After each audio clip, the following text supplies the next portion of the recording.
Is their seat taken? Louis Bradford asked. Vanessa gave a mindless shrug as she sipped on a gin and tonic. That depends On what? on whether or not you want to sit there. But of course. Vanessa took another sip of her drink and took a deep breath. In that case, She fussed. the answer is no. Louis, ignoring the request, gave one of his patented smiles and pulled up a chair despite the sudden nip in the room. My, Vanessa. He said in a low voice. I remember a time back when you would have more than welcomed my advances. That was a long time ago.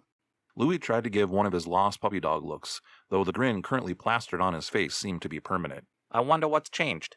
Vanessa turned in the direction of the man who had a perfect dimple set in the middle of his chin and set the record straight. Look, She said.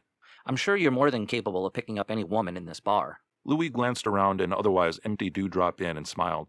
Even if there were other women in here, He proposed. you're still the hottest one in South Hills. I'm almost flattered. You should be. Great. She said. Now, would you kindly tell me why you've decided to glue yourself to the stool next to me? I thought the reason would be obvious. Enlighten me. I thought you'd like to pick up where we left off a couple of months ago. If I recall, She said, chuckling. our relationship ended with me slapping you in the face.